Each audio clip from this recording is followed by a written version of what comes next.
पाकिस्तान की मुआशी बहाली के कौमी प्लान पर तफसीली रिपोर्ट आपने देखी और इससे मुतालिक जो बताया गया है ये गेम चेंजर मंसूबा है। पाकिस्तान की मुआशी बहाली के लिए कौमी प्लान तैयार कर लिया गया है।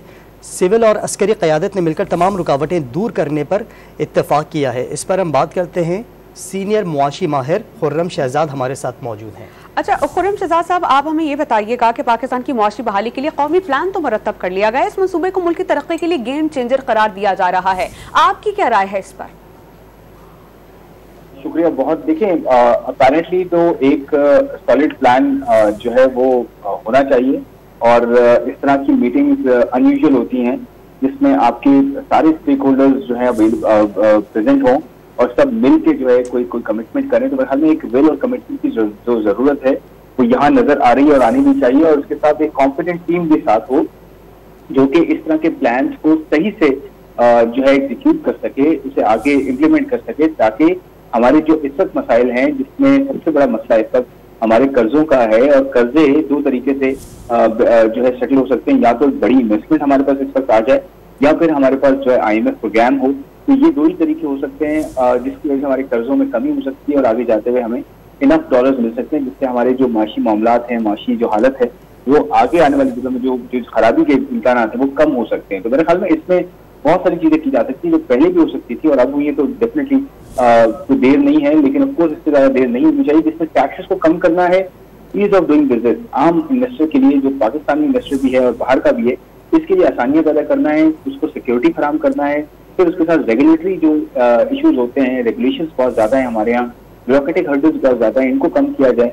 फिर एक्सपोर्ट्स जो है ओरिएंटेड, जिसे कहते हैं FDI या फॉरेन डायरेक्ट इन्वेस्टमेंट, तो एक्सपोर्ट ओरिएंटेड हो गए, यहाँ से बनाए, यहाँ फैक्ट्रियां लगे, यहाँ एम्प्लॉयमेंट हो, यहाँ टेक्नोलॉजी ट्रांसफर हो और यहाँ से फिर एक्सपोर्ट किया जाए पूरे रीजन में और दुनिया को। तो मेरे ख्याल में इस तरह के प्लान मुरतब किए जाए, प्रोफेशनल्स को एंगेज किया जाए, सब कुछ मुमकिन है। हमारे कंट्री का बहुत पोटेंशियल है, हर सेक्टर में पोटेंशियल है। एग्रीकल्चर, टैक्स, केमिकल्स, फूड हो, लॉजिस्टिक्स हो, सप्लाई चेन हो, ऑयल रिफाइनिंग हो, ऑयल एक्सप्लोरेशन हो, हाईटेक इंडस्ट्री हो, यू नेम इट, हमारे यहाँ बहुत पोटेंशियल है। सिर्फ इस चीज की जरूरत है कि हम कैसे मिल के बैठ के जल्दी इन्वेस्टर के लिए काम करते हैं और उसको एक प्रेजेंटेशन प्रोवाइड करते हैं ताकि वो अपनी इन्वेस्टमेंट लाए और अपना भी फायदा करे और उस मुल्क का भी फायदा हो। अच्छा खुर्रम साहब, ये बताइएगा, गैर मुल्की सरमायाकारी के रास्ते में हाई रुकावटें दूर करने के लिए कायम की गई स्पेशल इन्वेस्टमेंट फैसिलिटेशन काउंसिल किस कदर मौसर साबित हो सकती है? देखिए, जैसे मैंने कहा कि ये डिपेंड करता है कि क्या प्लान मुरतब किया जा रहा है, किस तरह से उसको इम्प्लीमेंट किया जाएगा, कौन उसके इम्प्लीमेंट करने वाले होंगे, ये बहुत जरूरी है। क्योंकि एक कॉम्पिटेंट टीम होगी, समझती होगी चीजों को कि कैसे इम्प्लीमेंट करना चाहिए, इन्वेस्टर को क्या चाहिए होता है, इन्वेस्टमेंट में किस तरह से प्रोजेक्ट को जो हैंडल किया जाता है, किस तरह से जल्दी जो है प्रोजेक्ट क्लोज किया जाता है, कैसे जो है किस सेक्टर में हमें टैक्सेस को कम करना है, किस सेक्टर को हमें प्रमोट करना है, किस सेक्टर के यानी कि सेक्टर स्पेशलिस्ट हों या इन्वेस्टमेंट स्पेशलिस्ट हों, इस तरह के लोग अगर डाले जाते हैं तो फिर कामयाबी जो है वो इंश्योर की जा सकती है। अच्छा खुर्रम शहजाद साहब, जैसे कि आपने कहा कि ईज ऑफ डूइंग बिजनेस होनी चाहिए, बहुत ज्यादा रूल्स एंड रेगुलेशंस हैं जिसकी बिना पर कोई आसानी से कारोबार शुरू कर नहीं सकता, तो आपकी राय क्या है, किस तरह का प्लान होना चाहिए कि बाआसानी कारोबार शुरू भी किया जा सके, तरक्की और फरोग भी पाए और उसके बाद बाकायदा फिर टैक्सेशन का सिस्टम भी हो?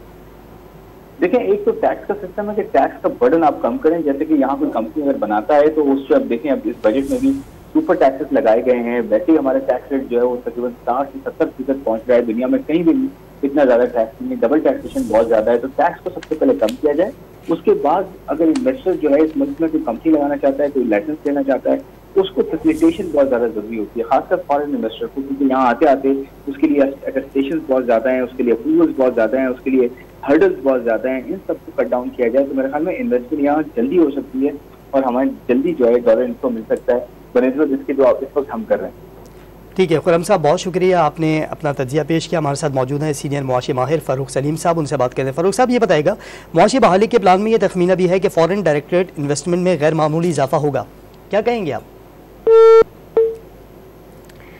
गालिबन उनका राब्ता हमसे मुनक़ता हो गया है। पाकिस्तान की मुआशी बहाली के लिए कौमी प्लान मुरतब किया गया है। सिविल और उसकी क़यादत ने मिलकर तमाम रुकावटें दूर करने पर इत्तेफाक किया है और गैर मुल्की सरमायाकारी के रास्ते में रुकावटें दूर करने के लिए स्पेशल इन्वेस्टमेंट फैसिलिटेशन काउंसिल का क़याम भी अमल में लाया गया है। और ये मनसूबा पाकिस्तान की तरक्की के लिए गेम चेंजर की हैसियत का हामिल करार दिया जा रहा है और ये कहा जा रहा है कि अगर ये अच्छे से चल जाए तो ये मुस्तक़बिल में CPEC से भी बड़ा मनसूबा साबित हो सकता है। इसी मनसूबे के तहत पाकिस्तान की फॉरेन डायरेक्ट इन्वेस्टमेंट में 100 अरब डॉलर्स का बड़ा इजाफा भी हो सकता है और इन मंसूबों के इंतजामी उमूर और हम आहंगी में पाक फौज का कलीदी किरदार है। हमारे साथ मौजूद हैं फारूक सलीम साहब, उनसे इस पर हम बात करेंगे। फारूक साहब, जो प्लान बनाया गया है वो किस तरह पाकिस्तान की मईशत को आगे बढ़ा सकेगा?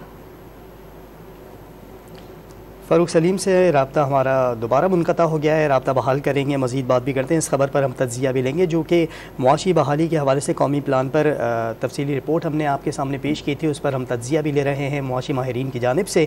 अभी जब खुर्रम शहजाद से हम बात कर रहे थे तो उनका ये कहना था इस तमाम मामलात के अंदर कि पोटेंशियल पाकिस्तान के अंदर बहुत मौजूद है, लेकिन मौक़े पैदा करने की ज़रूरत है और मौक़े पैदा करने के लिए हमें सरमायाकारों को एतमाद में लेना होगा, चाहे वो गैर मुल्की सरमायाकार हैं या फिर मुल्की सरमायाकार हैं।